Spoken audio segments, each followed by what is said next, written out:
Hello, howdy and good day. Great to have you here. So I have an extra special blossom-sized episode today, and a lot of it revolves around these 15-year-old envelopes that have not been touched until now. So let's do this.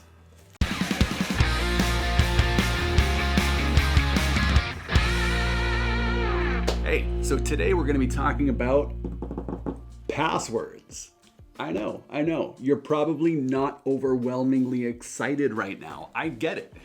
Passwords for a lot of people, and for me a long time ago, are kind of like kale or broccoli or cauliflower or Brussels sprouts or flossing or lots of things that people tell you to care about, but you just find it hard to care about because it's not very exciting. It tastes gross, or it hurts, or it's annoying to do, and you just don't care about it. And I get it, but I guarantee you that passwords and all the stuff that revolves around passwords is a lot cooler than it seems on the surface once you start digging into it.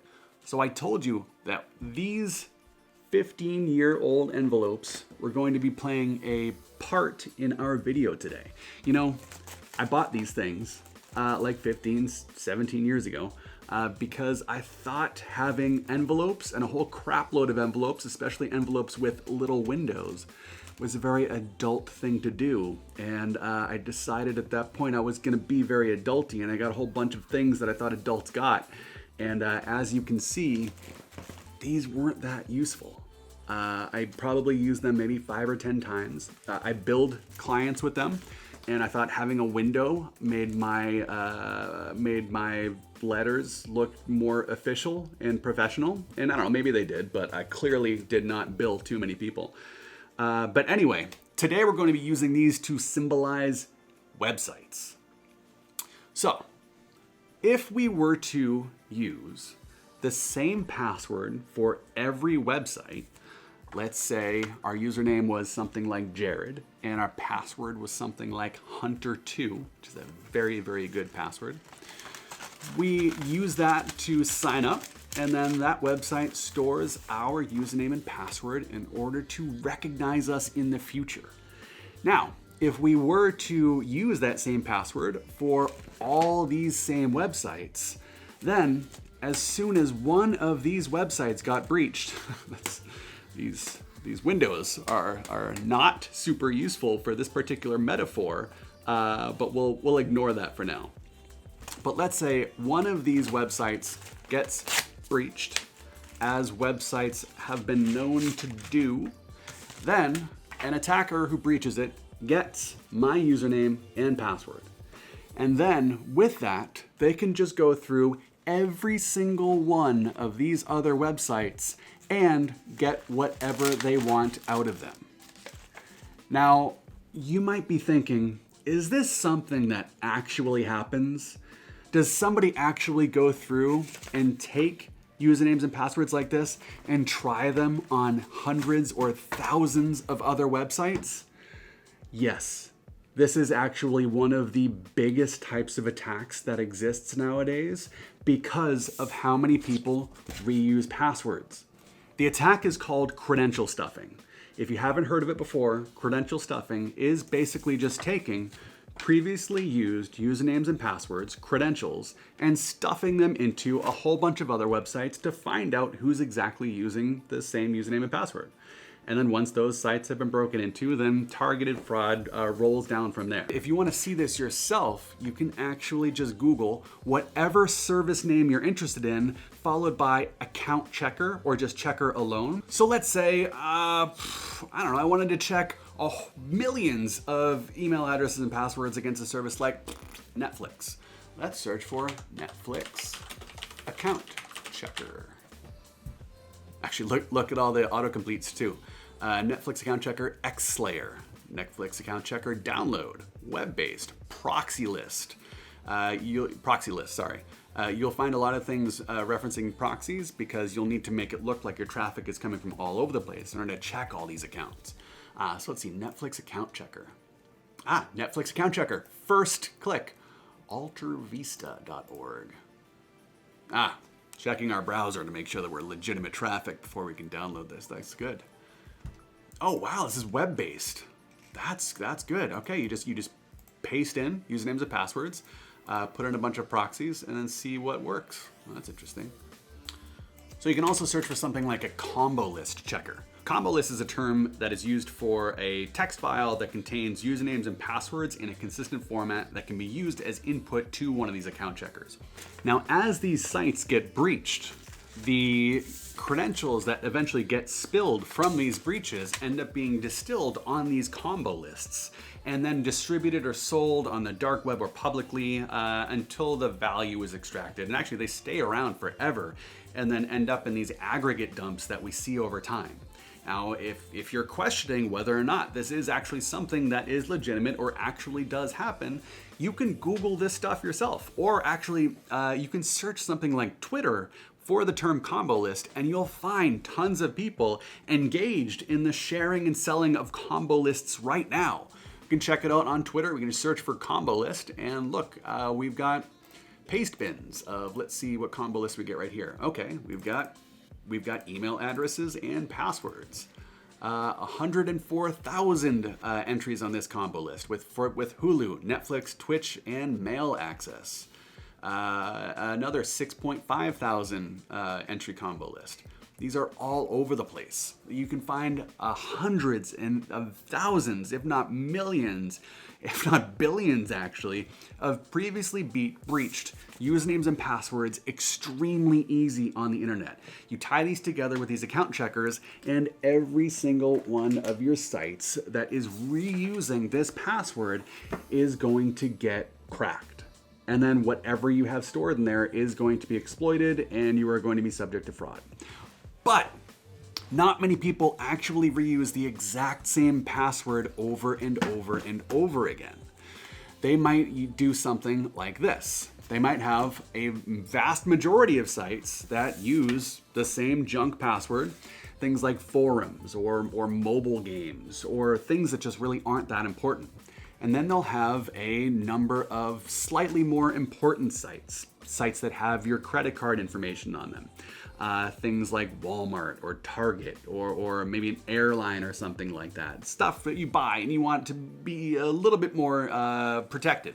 Then you have maybe one or two sites that have a super duper special password that only they use. Maybe your email or bank account, things like that. And you isolate your exposure into these buckets of accounts that have reused passwords. And that's better.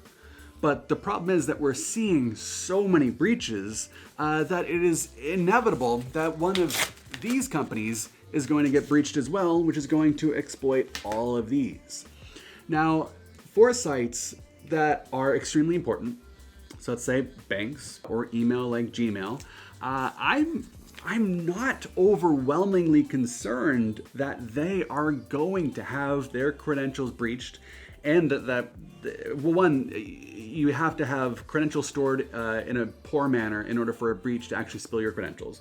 For really, really big services and important sites, I'm hopeful and I guess optimistic that they are storing their credentials and passwords in appropriate ways so that even if they are breached, it's not necessarily going to compromise everyone else here. But the problem is that if you have all of these breached, and if you have all of these breached, then there is very likely enough information in all of these that can get you access to these. Now, have you ever gone through a reset password flow for any service? They are of varying quality. I've seen some that basically just will allow you to reset a password with very little information, then some that'll send you a link to an email address, something like that. But then there are password reset flows that try to use like security questions, things like that, like your mother's maiden name, the make of your first car, the name of your first dog, things like that. Now, that information right now is actually very easily accessible on social networks as it is. People just volunteer that information in naturally, publicly. So those are not good security questions. But let's pretend that they weren't.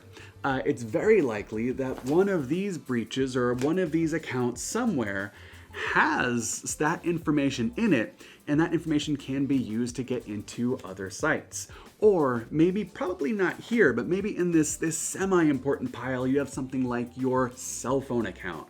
Maybe Sprint, T-Mobile, Verizon, something like that. Now, if you have access to somebody's cell phone account, then you have access to probably a lot of accounts, because one of the common ways that people can reset passwords is by returning a one-time password that is sent to a phone. So if you're trying to get into your email address and you need to get a password reset, they'll probably say, it's like, oh, would you like a text message sent to your phone number, ******* blank 109 or 59 or something like that. And then if you enter that appropriate password, then the service you're trying to reset the password for will assume that you're probably that person and will allow you to reset that password. And then once you have reset the password, you have access to that account. Now, if somebody ever gets access to your email account or any email account that you've used for any of these services, then they have access to those services, even if they haven't gone through the breach and credential stuffing process, because they can reset your passwords extremely easily via a link sent to that email. So, are passwords important? Yes, they are. Is it important to have a unique password for literally every site that exists? Unfortunately, yes it is. And it's hard. I get it. It's a giant pain. But I've got two suggestions for you. One, use a password manager. Now, a password manager is a service or a tool that you use that keeps all of your passwords in one place and automatically generates really, really good unique passwords. And hopefully, if you're using a good one, actually makes it easy to automatically copy and paste those passwords into password boxes, so that you don't have to remember all these things. You just have to remember one password to get into your password manager. Now, you might be thinking, if I have all the passwords to all my websites in one giant box, this password manager, and I have one password that is gating it, isn't that worse? It sounds like it should be, right? Well, we're actually talking about two different kinds of passwords. The passwords that get us into these websites is a password used to authenticate a user. So to authenticate, it's like basically I'm giving you a secret, my password, and when I come in again, I'm gonna give you that same secret so that you know it's me. So that you trust that it's me, so that you're going to let me do things that you think I should be able to do. Maybe like sign up for services, purchase something and deliver it to an address that I've used before, download music, whatever. It's used to authenticate me. Now, a password used for a password manager, on the other hand, is a different sort of password. This password is used kind of like a key to encrypt and decrypt this bundle of information.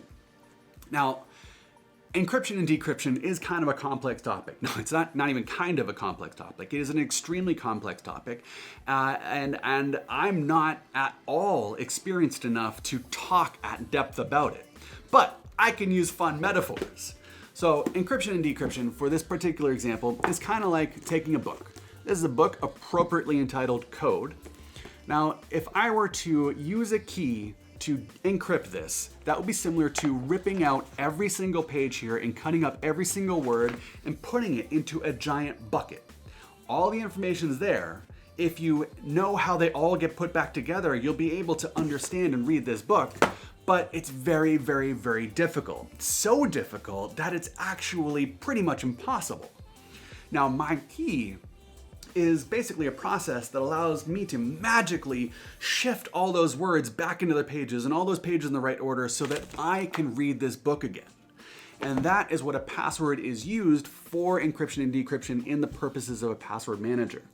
So yes, it's still a password, and yes, it's one password unlocking and locking up a bunch of important information, but it's different than what we're talking about. It's something that is only known by you. If you lose that password, or if you don't store it properly locally, then no one can ever get back into this information ever again. You've lost all those passwords and you need to reset them. That's actually what you want. You want that to be the case because you don't want anyone to be able to get into this. So that way you can store this information anywhere, like on a cloud in a password manager service, and then download it to other devices and then use your password to unlock them. So a password manager is a really, really good way to manage a bunch of unique, complex passwords. But let's say you just don't do that. I get it. Some people can't wrap their head around password managers. Or just find them overwhelmingly complex. And there are people who really just don't like computers or technology and just aren't going to use a password manager. I get that. It's okay, that's normal, I have to accept that. There is a strategy that you can use that still relies on your head in order to store all these things, but allows you to reuse a pattern, let's say like Hunter 2, but not Hunter 2, something better than Hunter 2, applied with something unique for every site in order for you to get different passwords but still have them be memorable. So that's where you use some sort of pattern. Let's say a bunch of words. Let's say lamp, plant, sock. So we're going to have a password base like lamp, plant, sock. That's easy to remember, right? Man, I need to write better. Lamp. Jesus. So this is our base. Lamp, plant, sock.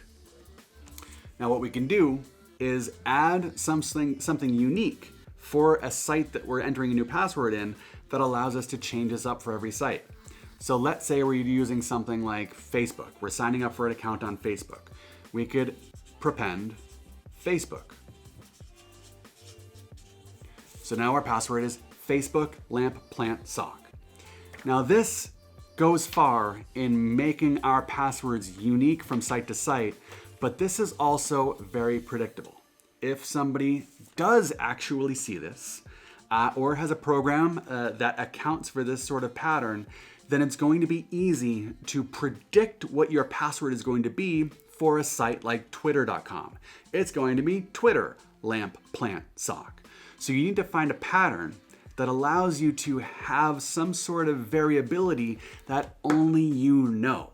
It might be some replacement based off of math around some number that is relevant to you, and maybe the number of characters in the site. It might be replacing a certain pattern of letters with something else over and over again, or maybe based on, I don't know. You're gonna have to figure this out. And this is why I still think password managers are useful, is because you still need to figure out how to make this unpredictably complex and unique for every site. So it's not easy, but it's still extremely important. So how do you go about actually taking the first step at getting unique passwords? Well, I've got one good tip for you there. Go to your browser, mobile and desktop, whatever else. Clear all data in that browser. With Firefox, you can do Shift-Alt-Delete, I think. Yes, Shift-Alt-Delete. And it gives you the ability to clear basically everything that it has stored. So if you clear this, you clear all your sessions, you clear all your cookies, you clear all your logged in data, so that every site that you go to now that where you were once logged in, you're going to have to log in again. Now you can use the same password, but we're trying to get away from that, so you just go through the reset password flow. This allows you to incrementally come across these sites that you need to log in again. And whenever you need to log in again, you just go through the reset password flow, ideally using your password manager to generate and store that password so it's easy to use for next time. And that way you're ready to go. You can do this over time. It's not gonna be one fell swoop. You don't have to go through hundreds of usernames and passwords in order to change them all today. But if you clear out your browser data, then you're going to come across these sites naturally. You're going to be presented right away with a login form. You're not going to be logged in naturally. And you're going to recognize like, now I've got to go through this flow for a new account. Now, for the sites that you use daily, you're gonna have to go through that probably on the first day or maybe tomorrow. And that'll probably be like 5 or 6 maybe today. That's reasonable, right? Changing 5 or 6 passwords today. And then the less common sites, you'll go through over the course of a week, maybe changing a few passwords per day by the end of the week. And then other sites over the course of the quarter or a year. So it's a gradual process where your more important sites get protected with new passwords very, very quickly. And then your less frequently visited sites get protected as you go. And there will certainly be sites that just never get updated passwords because you've used them once 10 years ago and you've forgotten all about them. And you know what? That's just, we're gonna have to hope that those never cause dramatic damage in the future. It's not something that you can worry about because you've already forgotten about it. So just ignore it because there's nothing you can do about it. So this is the state of the internet. This is where we are today. Passwords are still important. They're not going away. They're still going to last for a very, very long time. So please, now, right now, clear out your browser. Well, after you've seen this video and clicked like and all those other things, then clear your browser information and clear your sessions and accounts so that you can go through this process all anew. So thank you very much for watching. I really appreciate it, especially stuff like this because I get it. It's not the most exciting topic in the world. I like it because there's definitely a lot more even cooler stuff that you can dig into once you start playing in this game. But it's kale. It's kale and floss. I get it. Yeah.